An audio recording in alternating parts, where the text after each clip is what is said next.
Iya, shalom, selamat malam. Saudara, mari kita buka kebenaran firman Tuhan pada malam hari ini. Ya, kan ini ceritanya masih suasana Paskah, saudara. Ceritanya, ya. Dan ceritanya kita selalu diingatkan tentang pengorbanan Kristus yang sudah mati buat kita. Ceritanya. Kemudian juga ceritanya kita sudah ditebus ya lewat korban Paskah. Kemudian Tuhan tidak hanya menebus kita, tetapi Dia bangkit untuk memberikan kita masa depan karena maut tidak berkuasa atas Dia. Ya, tetapi seringkali khotbah-khotbah itu sampai di situ saja. Kenapa? Mereka tidak pernah kemudian melanjutkan khotbahnya bahwa ketika Tuhan sudah bangkit, Dia dengan jelas mengatakan segala kuasa ada di tanganku. Berarti karena Dia maha berkuasa, maka kita di bawah kuasa Dia. Bukan menyuruh Dia menggunakan kuasanya untuk menyelesaikan masalah kita, pergumulan kita, utang kita, persoalan kita, keinginan kita. Iya kan? Betul? Nah, seringkali itu sisi yang di sana tidak pernah dibahas, saudara, di dalam khotbah-khotbah. Ya, sisi yang itu seringkali tidak pernah disentuh. Ya, selalu tentang Yesus sudah mati buat kita, Dia sudah tebus, terus kita punya masa depan. Nah, masa depan yang bagaimana yang Tuhan siapkan? Tentu saja masa depan seperti yang Dia mau, bukan seperti yang kita mau. Saudara, sekarang kita membuka kebenaran firman Tuhan. Saya yakin sekali semua kita yang pernah sekolah minggu tahu cerita ini. Ya, cerita tentang domba yang tersesat. Semua sudah tahu kan? Amin. Yang tidak pernah dengar cerita tentang domba yang tersesat, angkat tangan. Semua pernah. Ini, jadi kita akan balik ke sekolah minggu. Kenapa kita perlu balik ke sekolah minggu? Saudara, karena seringkali ya yang menjadi fondasi, seringkali yang menjadi dasar kekristenan itu tidak ada sama sekali diajarkan ketika kita pertama kali jadi Kristen. Buktinya, contoh sekarang dengan jelas, saudara ya. Ketika orang Israel di dalam beban yang begitu berat dijajah, ya, kemudian mereka dijajah, dianiaya di Mesir, Tuhan bebaskan lewat pimpinan Musa keluar. Kalau saudara dan saya perhatikan ya, Tuhan tidak membawa mereka keluar langsung ke Kanaan, tetapi Tuhan membawa mereka keluar langsung ke padang gurun yang tanahnya lebih buruk, lebih kering, bahkan tidak bisa ditanami sampai hari ini. Saudara, itu yang Tuhan mau mereka lewati. Jadi kalau saudara dan saya perhatikan sekarang ya, beda dengan konsep pengajaran yang seringkali kita dengar, kita terima atau dikhotbahkan atau dianggap sebagai sebuah renungan. Karena kan mereka dari tanah yang subur di Goshen. Kalau saudara dan saya perhatikan, setiap kali mereka menderita, mereka bilang apa? Kalau kami di sana dulu kami tidak kekurangan, betul? Ada semangka, bawang putih, bawang merah, segala macam, kami cukup. Di tanah ini nggak ada apa-apa. Loh, kalau saudara dan saya lihat sekarang coba. Dari kalimat itu saja, dari keluhan orang Israel kita tahu, Tuhan membebaskan mereka, tidak langsung membawa mereka ke tanah yang subur, ke keadaan yang baik, keadaan yang makmur, keadaan yang menyenangkan, tetapi membawa mereka ke padang gurun yang gersang. Kalau sampai hari ini, saudara pernah pergi ke Mesir, saya berapa kali bolak-balik ke sana, itu sampai hari ini, daerah Sinai yang Tuhan bawa mereka itu sampai hari ini tidak ada tanaman, tidak ada pertanian, tidak ada sungai. Berbeda dengan Mesir, ya, yang dilewati oleh sungai Nil yang sepanjang tahun airnya berlimpah, sepanjang tahun airnya tidak pernah kekurangan. Nah, kalau dari sini saja saudara dan saya sudah bisa menangkapnya, ya, bahwa Tuhan ketika membebaskan orang Israel, Dia tidak langsung membawa mereka ke tanah yang baik, subur, makmur, gemah ripah, lujinawi. Tapi dibawa ke tanah yang keringnya minta ampun sampai hari ini. Yang bisa tumbuh di sana hanya semak duri sampai hari ini. Saudara. Ya, dan itu saudara, semak duri cuma segini tinggi, sekitar 1 meteran. Dan itu isinya duri. Kalau saudara lihat pohon mawar, ya, batangnya saudara masih bisa pegang karena ada bagian yang tidak ada durinya. Kalau semak duri di sana, saudara tidak akan bisa pegang. Kenapa? Tidak ada sedikit bagian yang tidak ada durinya. Semuanya berduri lebih rapat sekali daripada tangkai mawar.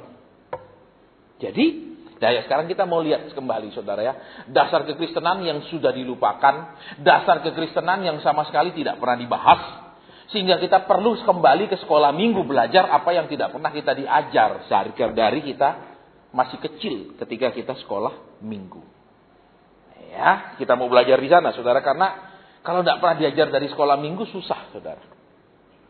Ya, contohnya kita tidak diajar membaca dari sekolah, tiba-tiba langsung di SMP kan, kira-kira bisa tidak ngikuti pelajaran?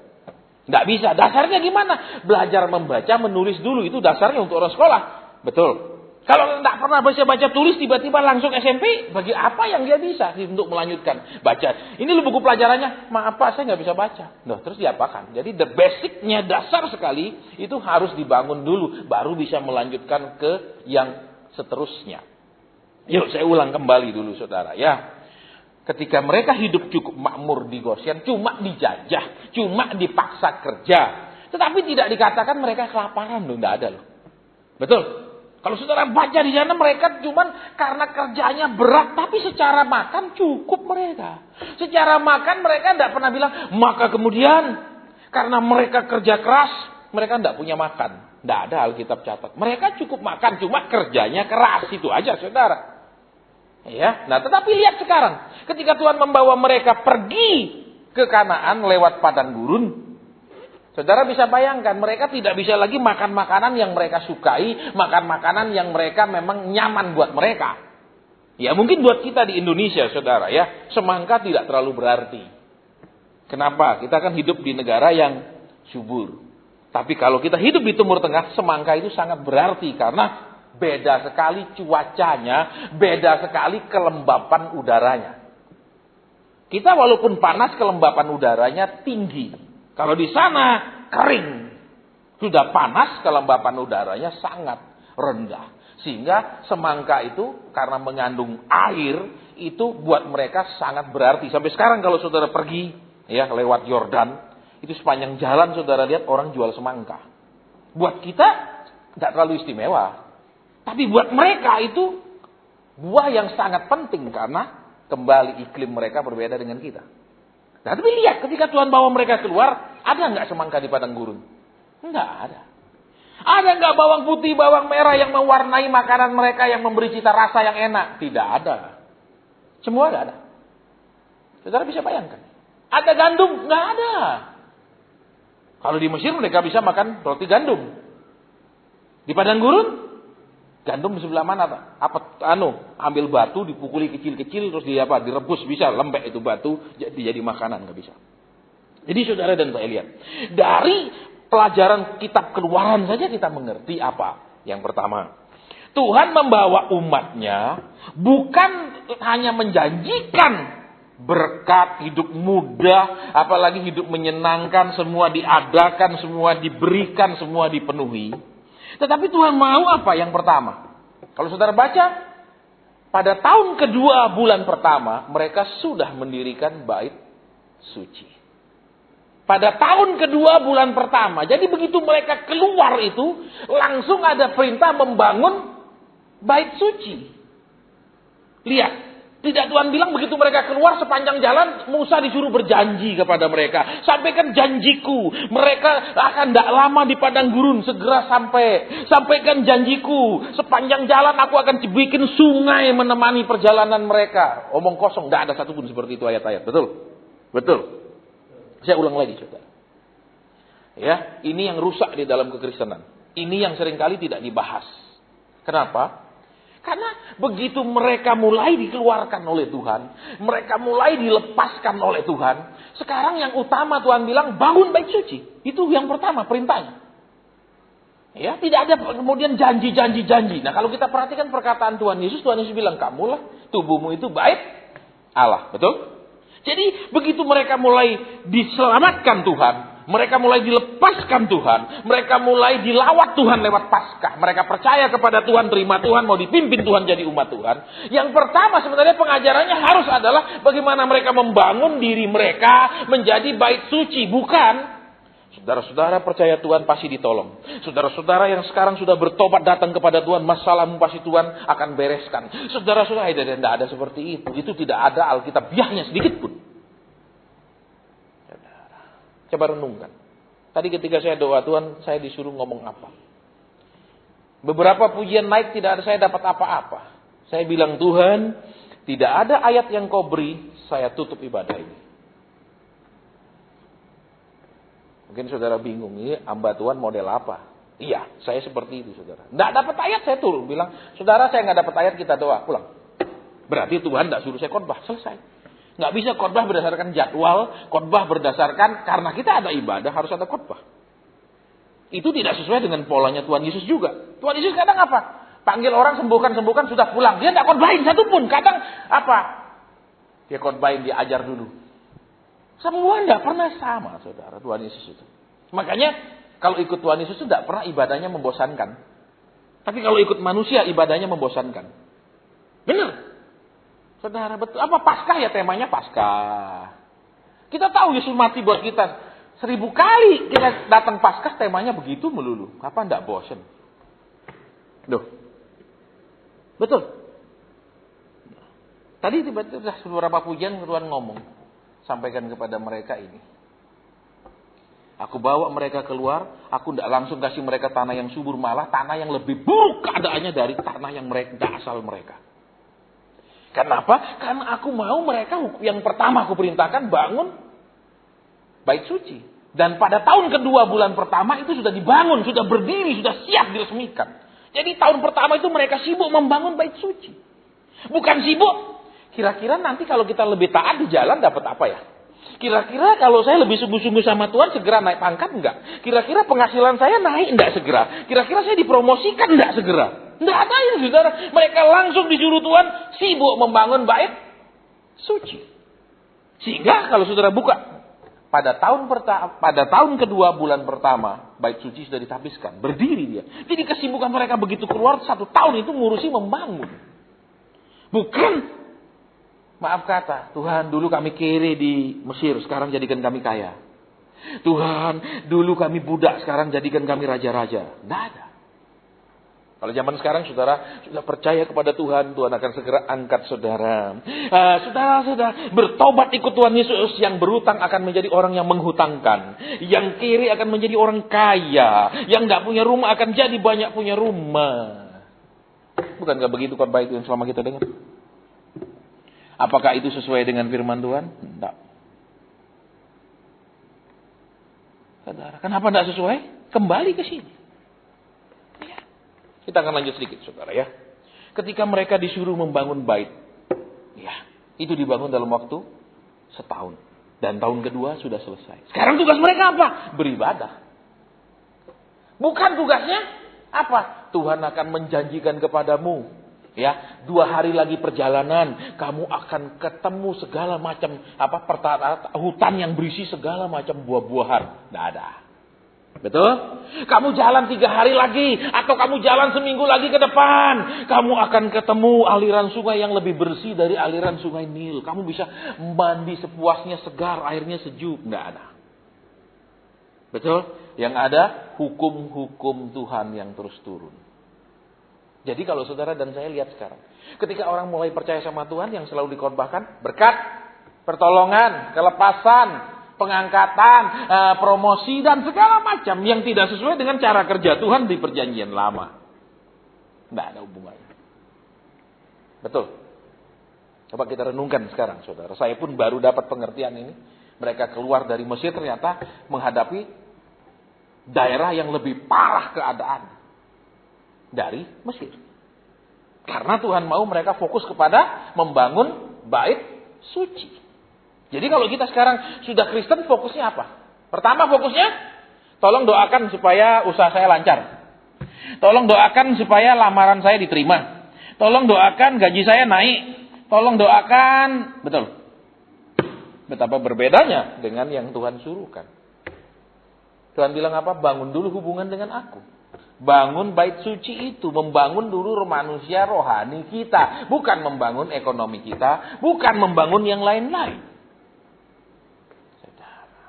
Ya, saya makanya ketika Tuhan panggil saya jadi hamba Tuhan, bertahun-tahun saya menolak.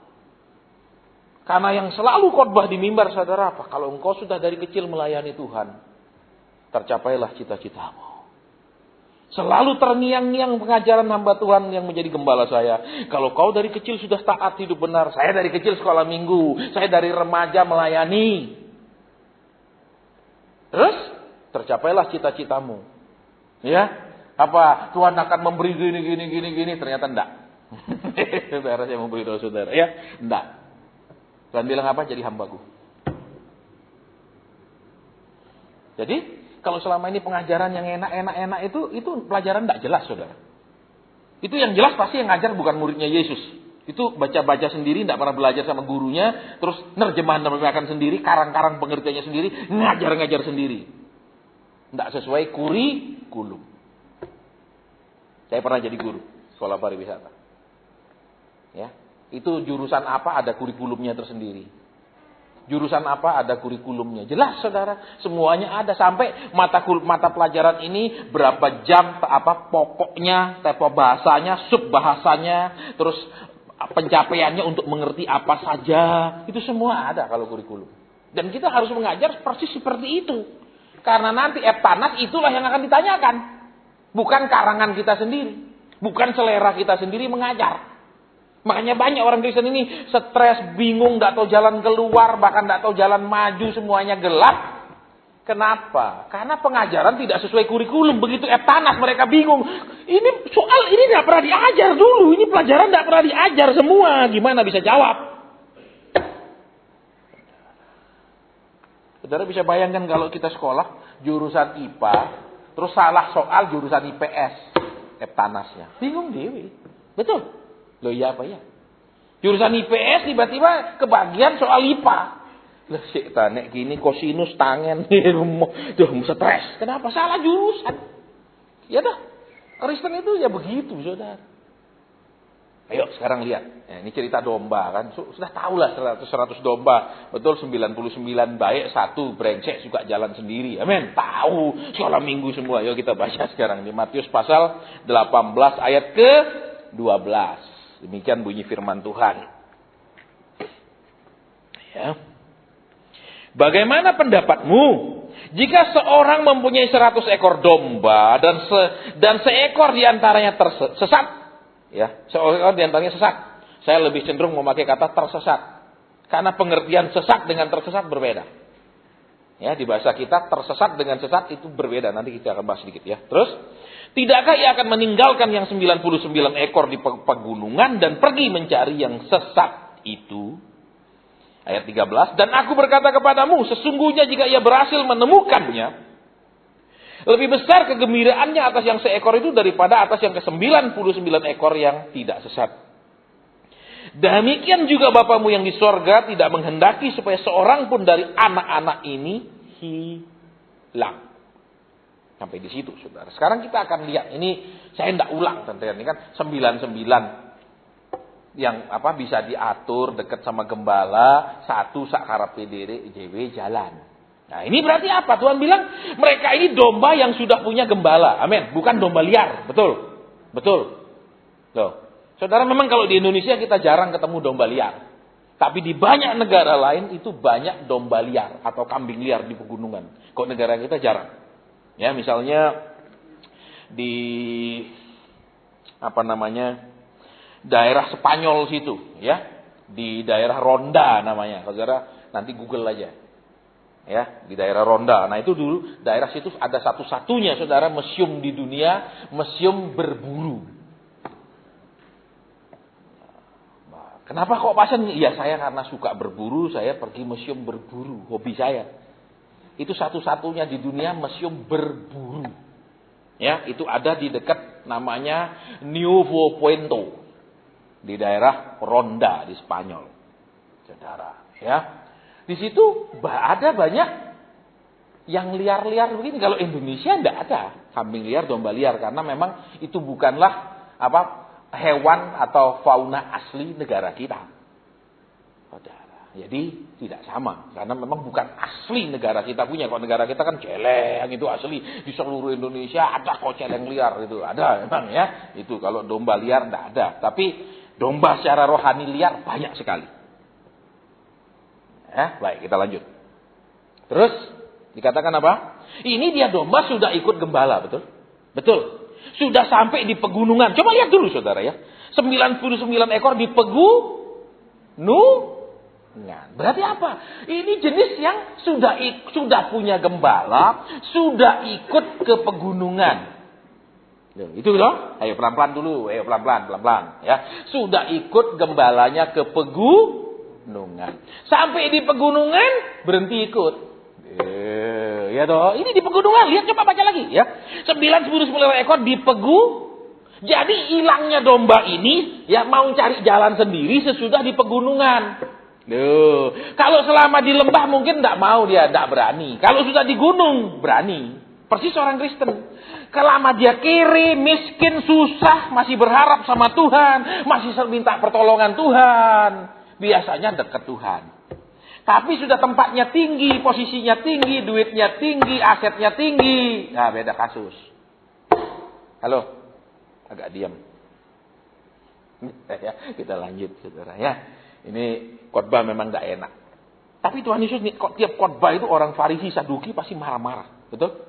Betul. Sekalipun Tuhan Yesus nyembuhkan orang pun orang Saduki, Farisi, ahli Taurat marah juga, saudara, heran. Tuhan nyembuhkan orang aja dia marah, betul? Apalagi khotbah, lebih marah lagi karena merasa Tuhan itu selalu nyinggung mereka. Itu loh anehnya, saudara. Jadi kalau orang Kristen dengar khotbah selalu tersinggung, merasa itu khotbah nyinggung dia, ya memang jenisnya Farisi, Saduki, ahli Taurat, gitu aja, gampang toh. Amin. Kalau murid Tuhan tidak tersinggung. Tidak ada Petrus bilang, Tuhan kau nyinggung kami. Tidak ada. Tuhan kau ngomong kok nyindir kami. Tidak ada satupun murid Tuhan yang ngomong gitu. Yang ngomong siapa? Saduki, Farisi, ahli Taurat. Yesus ngajar apa? Marah mereka. Betul? Yesus nyembuhkan orang pun marah. Coba bayangkan saudara. Nolong orang aja dimarahi. Ya apa? Ya toh? Memang sulit sekali seperti itu saudara. Ya, oke. Lihat lagi. Sudah sampai di atas gunung. Terus jalan sendiri.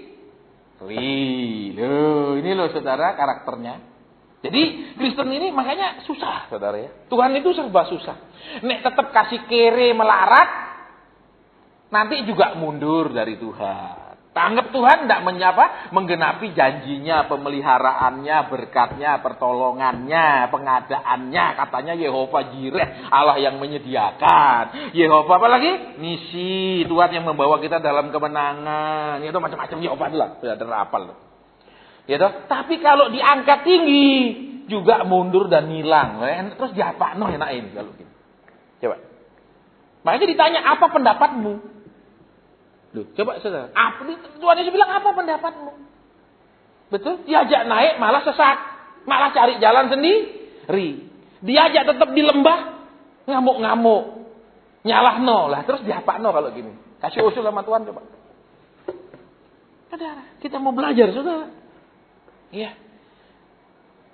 Kalau saudara dan saya perhatikan, ya, daerah yang selalu dia punya rumput di Israel itu hijau. Itu daerah Basan. Ya, dekat pegunungan Hermon. Karena pegunungan itu, saudara kalau saudara ke sana, begitu saudara turun bus, ya, memang daerahnya dingin pakai jaket. Terus saudara gini kan jaket saudara, itu basah. Enggak perlu hujan, enggak perlu gerimis, itu langit cerah, saudara gini kan jaket saudara, dia basah. Karena itu daerah memang penuh dengan embun. Makanya Alkitab bilang benar seperti embun yang dari gunung Hermon. Memang itu begitu itu embun, saudara baca. Terus saudara makanya kembali ke sini. Yang pertama kita lihat kasusnya apa? Dia sudah punya gembala. Amin. Dia sudah digembalakan loh. Betul? Kedua, dia dibawa ke gunung. Betul? Tuhan tidak bawa dia ke lembah penderitaan, lembah kegelapan, lembah bayang-bayang maut. Dibawa ke gunung ini. Tapi sudah sampai gunung. Nah, jalan dia sendiri. Biasanya makanya gereja, persekutuan itu banyakan diisi orang susah, bukan orang seneng. Orang yang lagi minta pertolongan Tuhan, bukan orang yang mau belajar kehendak Tuhan apa untuk menyenangkan Tuhan. Halo. Ya, kembali ke sini. Ya.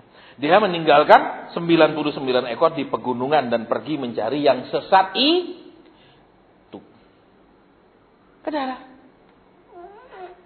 Kalau di sini katanya sesat. Sesat sama tersesat berbeda. Lebih cocok menjadi tersesat daripada sesat loh, saudara. Ya beda, kenapa? Oh dia sesat, berarti apa? Dia bisa atas kemauannya sendiri, apa kepengertiannya sendiri dan lain-lain itu dia. Kalau itu tersesat kan berarti salah jalan. Dikira ini jalannya, keliru. Dikira itu jalan tembusnya, buntu. Itu namanya tersesat. Kalau di sini dimakan sesat, berarti atas maunya sendiri, atas kehendaknya sendiri, atas kesadarannya sendiri. Kalau tersesat kan, enggak. Ya keliru toh. Ya, jadi dipakai lebih keras, sesat. Saudara, baik. Coba kita lihat lagi di sini ya. Sesudah di pegunungan dia pergi sendiri. Makanya orang Kristen itu kalau sudah jalannya buntu baru, Tuhan tunjukkanlah jalanmu. Betul? Bukalah jalan. Kalau lagi buntu. Tapi kalau lagi baik-baik saja, dia akan jalan terus dan tidak pernah bilang Tuhan, jalan yang mana yang saya harus lalui. Dia akan jalan terus. Prinsipnya maju pantang mundur. Tapi kalau sudah mentok semua, baru Tuhan bukalah jalan. Loh, Tuhan bilang, aku adalah jalan. Kalau kau suruh aku buka jalan, kamu di jalan buntu yang mana? Kamu salah jalan di mana? Kan begitu, betul? Betul, saudara? Loh, iya apa tidak? Coba bayangkan, saudara pergi satu kota, saudara tidak tahu alamat orang, terus saudara telepon, pasti saudara ditanya, sekarang ada di mana? Betul?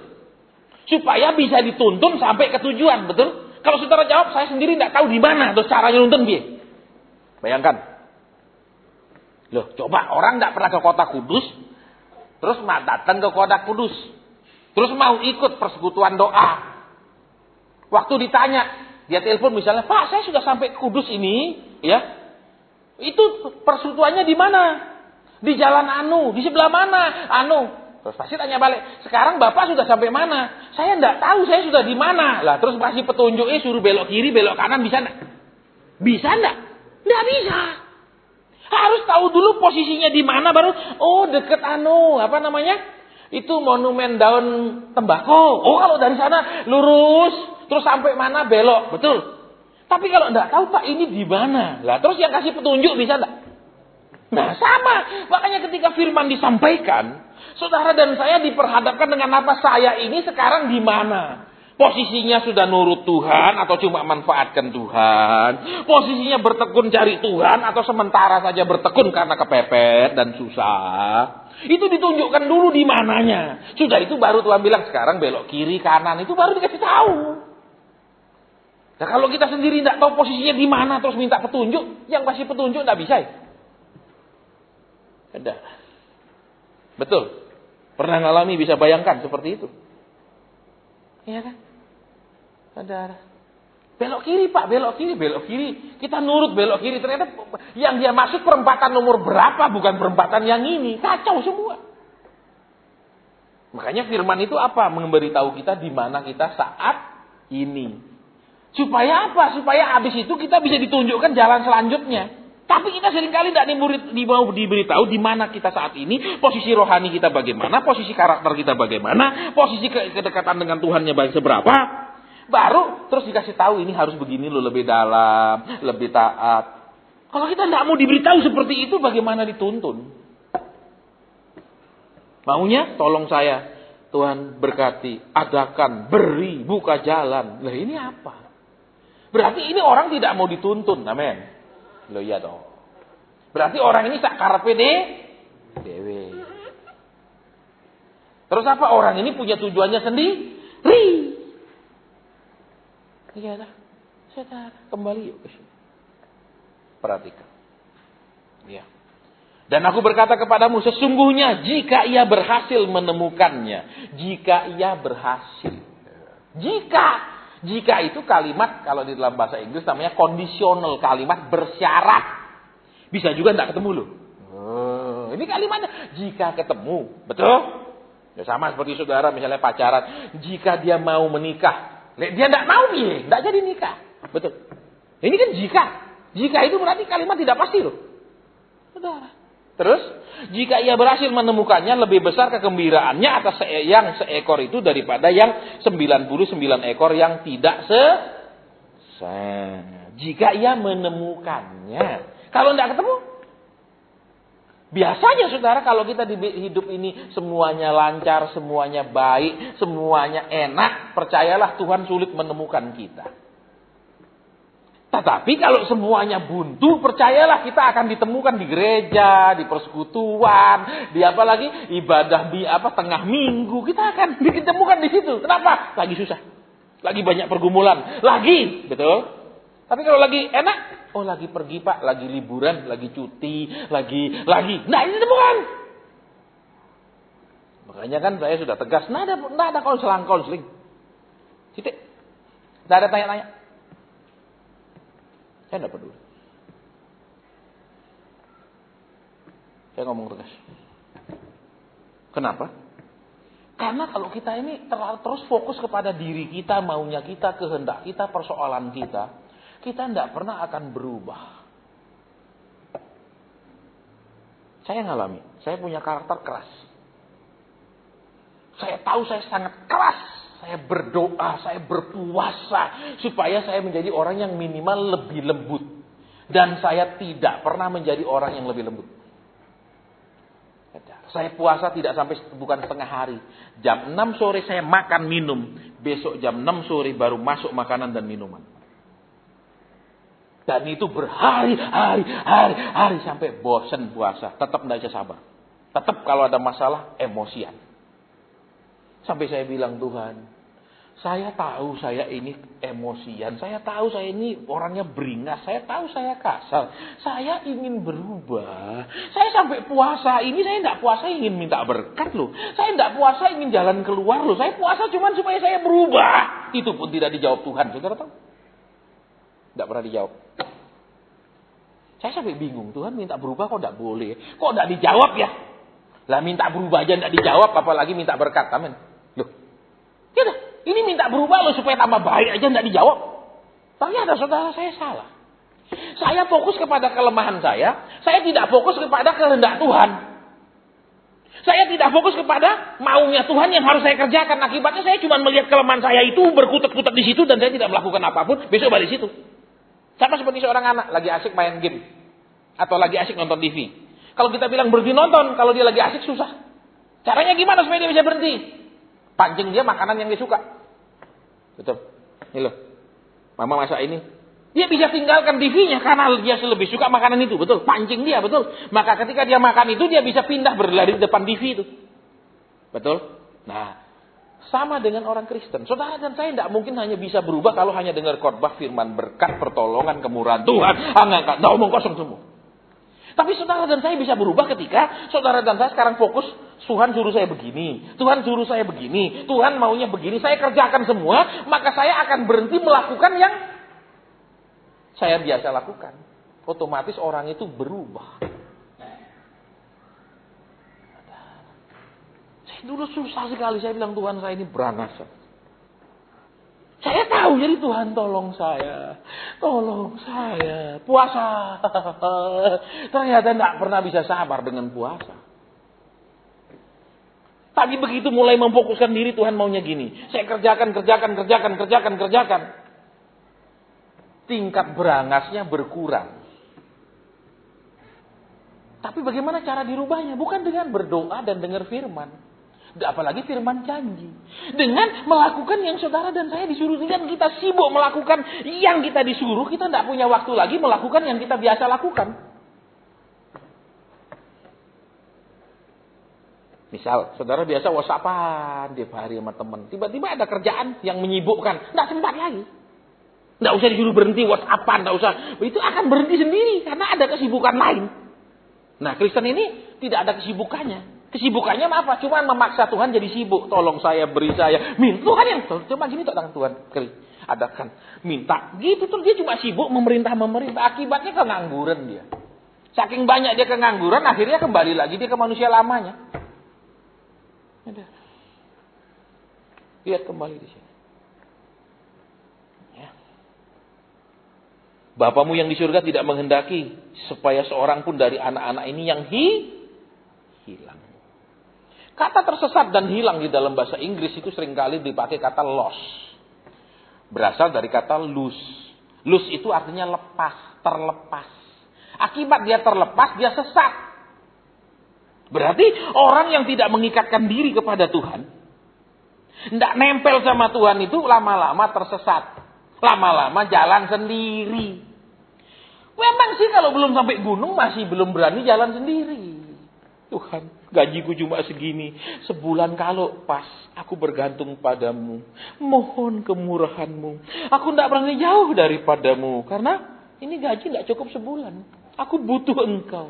Amin, terus nyanyi. Setiap langkahku, ku tahu Tuhan yang pimpin. Amin, lagu Pantekosta lama. Tuhan bilang, gombal. Kamu yang mimpin apa aku? Jujur. Yang mimpin siapa? Jujur aja. Kita jalan, Tuhan aku mau gini. Bukan jalan ya, yang mimpin siapa berarti? Tuhan aku rencana gini. Sukseskannya, berhasilkannya, berkati ya. Yang mimpin siapa? Tapi kan namanya lagu-lagu gitu harus rohani kalimatnya. Walaupun nanti kehidupan sehari-hari tidak rohani. Amin. Amin. Saudara lihat di sini. Ternyata walaupun kita sudah mau dipimpin oleh dia menjadi gembala. Dia menjadi gembala kita. Kita mau dipimpin oleh dia. Belum tentu kita mau terus-terusan dipimpin dia. Itu masalahnya. Kalau dia membawa kita kepada percaya kepada dia. Masuk dalam rencana keselamatan. Iya. Mau. Menjadi umatnya. Mau. Tetapi mempunyai karakter seperti yang dia mau. Sekta. Itu beda. Betul. Betul. Betul. Mengerjakan yang dia mau. Berbeda itu. Saudara. Kalau cuman, maaf, aku mau menjadi seperti yang Tuhan rencanakan. Bahwa dia datang untuk memberikan kami hidup dalam kelimpahan. Aku mau kelimpahannya. Saudara. Lihat. Ya. Di gunung itu, dia sesat. Di gunung dia sesat. Makanya jangan heran. Di tempat PD ini pun kalau ada masalah orang datang. Sudah terjawab masalahnya berarti datang. Di PD ini bukan Pak Jojok. Saya ngomong santai. Ya. Itu begitu. Ya, makanya saya sampaikan juga sama pengurus. Siapapun juga tidak akan saya layani. Ya. Saya ngomong lebih dulu supaya nggak tersinggung. Kenapa? Karena kalau saudara katakan sekarang, ingat nggak saudara masih sekolah SD, SMP, SMA? Katakan saudara lagi berantem di rumah. Atau saudara lihat orang tua lagi berantem, bertengkar.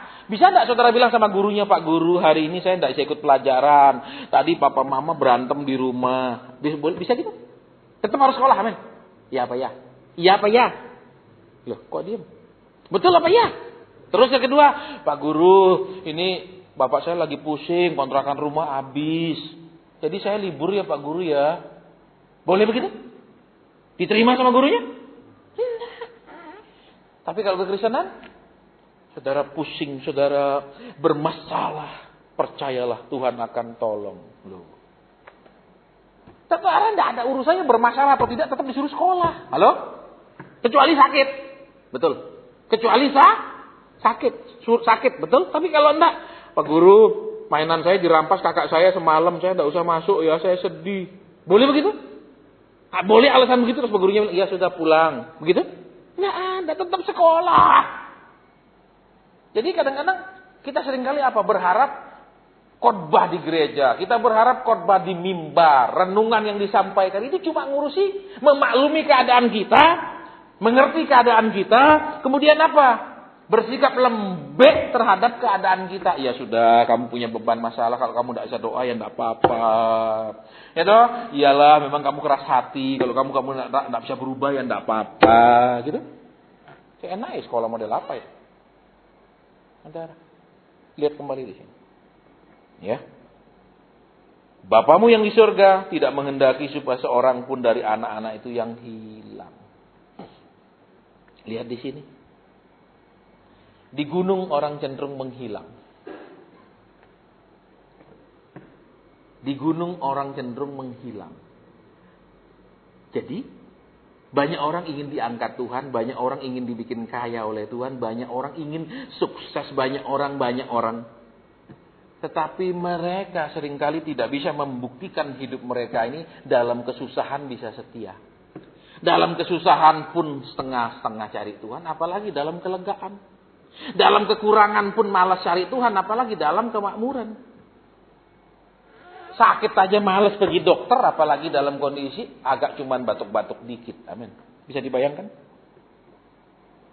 Saudara, makanya kalau kita lihat kan selama ini khotbah di mimbar hanya menawarkan solusi masalah. Saudara punya utang, percaya Tuhan akan selesaikan. Saudara punya penyakit, saudara. Semua hanya menawarkan solusi, tidak pernah menawarkan pengajaran.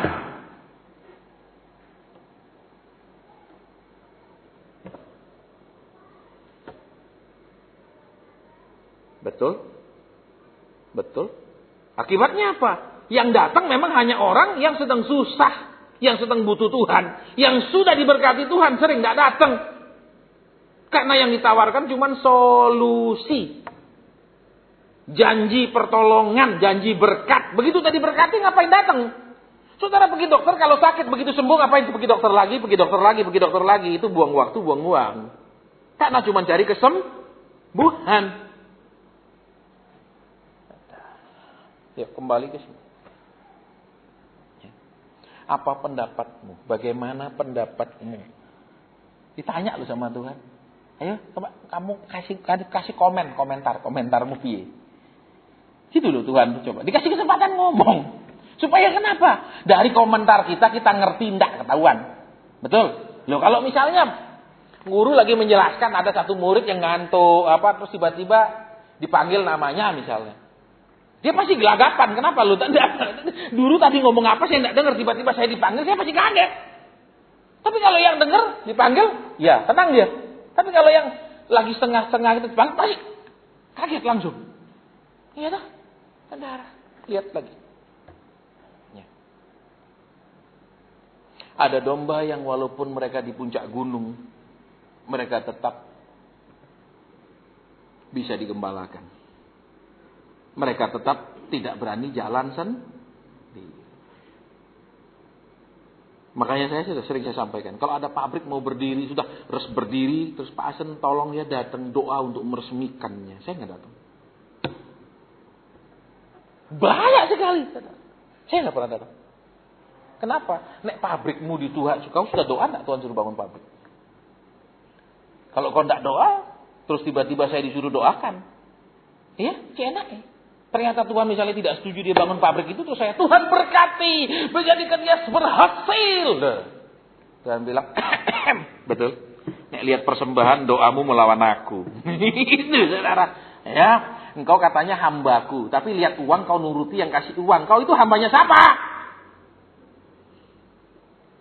Saya nggak datang, benar. Saya selalu tanya, waktumu bangun pabrik, Tuhan setuju nggak?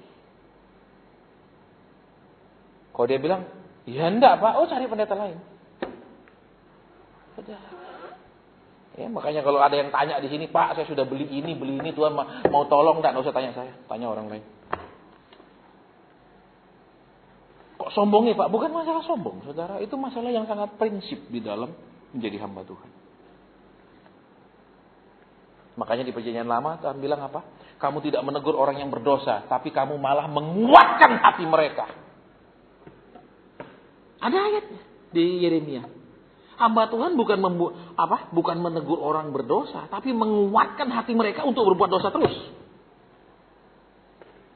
Jadi tidak tanya apa, ya langsung ya sudah saya doakan, ya sudah Tuhan supaya berkati. Itu menguatkan hati mereka untuk semua dilakukan tanpa bertanya, semua dilakukan tanpa meminta petunjuk dulu. Sudah itu paksa Tuhan berkati. Persis di kitab Yeremia. Mereka tidak menegur orang yang berdosa, tapi menguatkan hati mereka untuk terus berbuat dosa. Ada ayatnya di kitab Yeremia. Saya bahkan orang nikah pun kalau saya diundang, saya tanya sih, Tuhan ini jodoh enggak? Kalau Tuhan bilang bukan, saya enggak hadir, saudara. Bahkan Pak Asen nanti Bapak yang pimpin, sorry cari pendeta lain.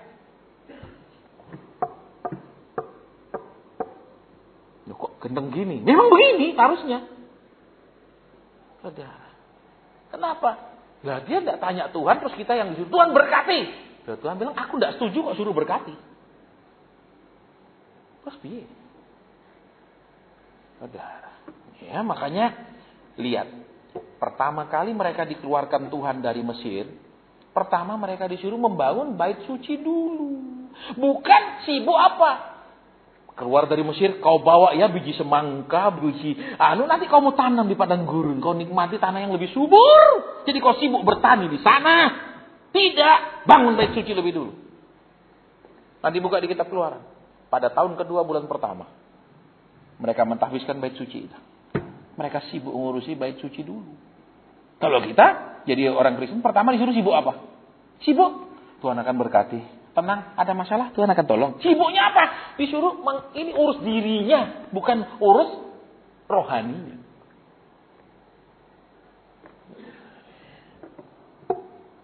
Loh. Saudara pikir bersikap seperti ini tidak ada resikonya? Resiko. Saudara pikir jadi hamba Tuhan, nurut mau Tuhan tuh tambah kaya, tambah berhasil? Saudara pikir begitu? Ada resikonya taat. Kalau orang taat terus semua jadi kaya, semua orang akan taat. Tanpa terbukti kemurniannya. Karena apa untuk taat? Loh, karena tambah taat, tambah diberkati. Semua orang akan taat. Tapi tujuannya taat, motivasinya taat apa? Ada risikonya.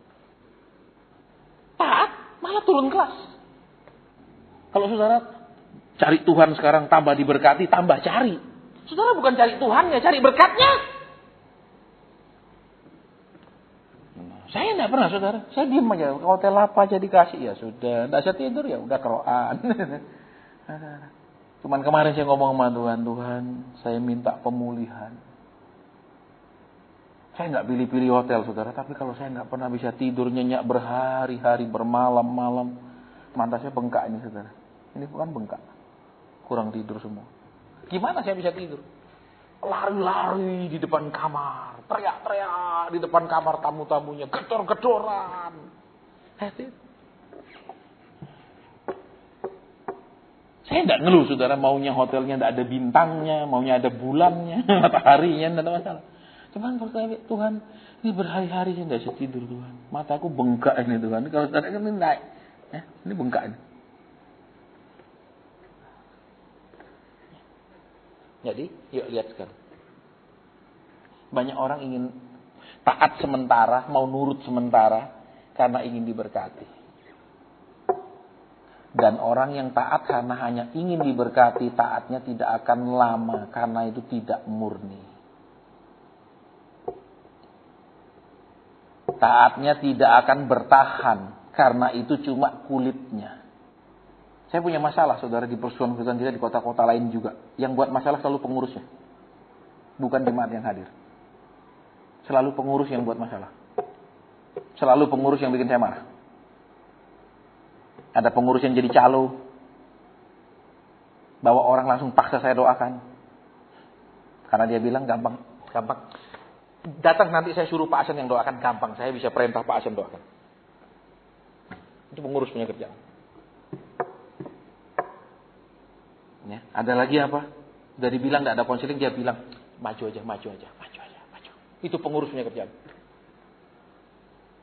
Pengurus yang suruh maju, tidak apa-apa, maju aja. Itu pengurus semua. Ya, kadang-kadang saya, ini yang mesti jadi contoh kok jadi begini. Ya, makanya pengurus tidak boleh konseling. Kalau pengurus sendiri mau mengajukan masalahnya terus-menerus, tidak usah dong, betul? Penyakitnya gini, saudara. Oke. Jadi di akhir daripada pemberitaan firman, ini sudah jam 2 menurut jam mati, saudara. Jamnya pedot ya, jadi jam 2 menurut jam 2 siang atau jam 2 malam di jam ini. Ya. Sekarang kita lihat, kita sudah menjadi domba yang punya gembala. Kita sudah menjadi domba yang punya gembala. Tapi Tuhan bilang, Tuhan akan membawa kita naik ke gunung. Dan Israel, gunung yang selalu hijau, itu gunung Hermon. Kenapa? Karena ada salju yang terus-menerus mencair, yang berasal dari atas puncak gunung. Itulah salju mencair, turun menjadi aliran sungai Yordan. Ya, itu sungai Yordan bukan berasal dari mata air, tapi dari salju yang mencair. Tuhan akan membawa kita ke hidup yang selalu hijau. Ke hidup yang selalu ada embunnya. Walaupun tidak ada hujan, selama ada embun, pohon bisa hidup. Kenapa? Karena di daun pohon itu ada yang namanya stakomata atau apa? Ya, itu. Betul? Jadi, walaupun kering sekali, tapi kalau ada embun, pohon tetap bisa hidup. Tuhan membawa kita ke lokasi, situasi seperti itu. Tetapi hati-hati. Kalau Kristen kita tidak murni, tidak kuat, di gunung itulah kita akan tinggalkan Tuhan. Dadah Tuhan. Istirahat cek doa ya, sekarang sudah lego. Istirahat cek datang, sekarang sudah terjawab. Halo, istirahat dulu cari Tuhan, belum ada masalah lagi. Makanya kita nggak ada konseling. Kalau cari Tuhan untuk cari selesaian masalah, enggak. Kita mau belajar, mau diajar kebenaran firman, enggak cari jawaban tok. Resikonya sepi, resikonya enggak mau datang lagi, no problem. Memang kita sekolah. Ini sekolah. Orang tidak mau sekolah ya sudah. Ini bukan tempat hiburan. Orang tidak mau datang cari hiburan, pengusaha hiburannya kecewa karena sepi. Tidak bisa jual tiket. Ini bukan dunia hiburan. Ini sekolahan. Itu bedanya. Jadi yuk. Berhentilah buka jalan sendiri. Tapi Pak, bagaimana saya tahu kalau saya disuruh begini dan begitu? Makanya dasar kekristenan yang awal itu sudah salah. Dasar pertama Tuhan bilang bangun dulu bait sucinya. Bukan, ya sudah, kamu lelah jalan. Ya, aku tahu ini padang gurun. Padang gurun juga banyak pasir, banyak debu. Kaki kalau nginjak gitu, apalagi debunya tebal, masuknya dalam, naikkannya berat. Sudah aku bikin jalan aspal supaya enak. Gitu? Enggak ada. Padang gurun tetap jadi padang gurun selama mereka lewat. Tidak pernah sampai hari ini sudah ketika sebelum mereka lewat maka Tuhan menciptakan menjadi padang rumput. Tidak ada di Alkitab, tetap padang gurun. Jadi kalau saudara dan saya jadi Kristen, mau semua yang enak, mau semua yang kilat, mau semua yang instan, mau semua yang percepatan, perhatikan kekristenannya. Saudara. Jangan pikir enak aja ngajari, mungkin dia masa tidak ada masalah, dia nggak ada problem.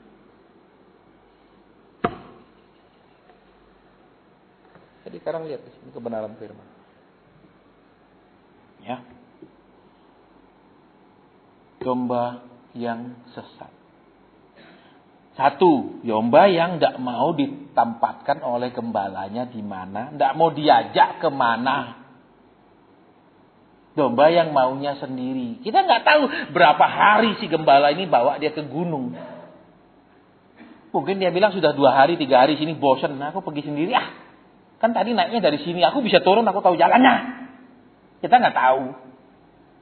Kenapa dia minggat? Ini kita tidak tahu, saudara. Apa karena dia bosan di gunung itu sudah berapa hari? Ya toh, mungkin rumputnya itu tok. Dia bosan, dia mau cari jenis rumput lain. Kita nggak tahu. Atau mungkin yang kedua dia berantem sama temannya, makanya dia minggat sendiri. Kita tidak tahu. Betul? Kenapa? Tuhan tidak jelaskan. Karena kan jenis domba yang minggat itu macam-macam. Betul? Ada yang sakit hati sama teman gerejanya, sakit hati sama gembalanya. Ya macam-macam, saudara. Makanya tidak dijelaskan sama firman Tuhan. Yang jelas ini minggat. Gitu loh. Itu toh. Minggatnya kenapa? Macam-macam sebab. Yep, orang lain. Itu, saudara. Tapi yang luar biasa, si gembala ini mencarinya. Lihat, gembala ini mencari. Jadi kalau saudara bilang, Tuhan di mana engkau? Tuhan datanglah, Tuhan. Ada kemungkinan memang sesatnya terlalu jauh. Sehingga gembalanya masih cari-cari, belum ketemu. Betul, sesatnya 8 gunung misalnya. Ini gembalanya baru mencari dia 2 gunung, masih 6 gunung lagi, masih lama.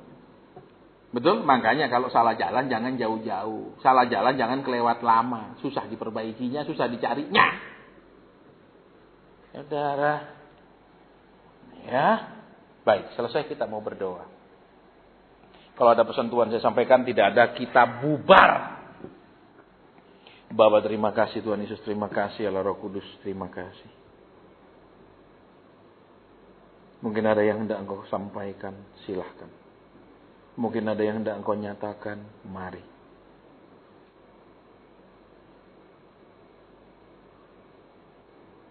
Terima kasih Tuhan. Kiranya hati kami dijaga terus kalau Tuhan membawa kami ke pegunungan. Supaya kami tidak pergi jauh, menjambil jalan sendiri ketika merasa semua sudah aman, semua sudah nyaman.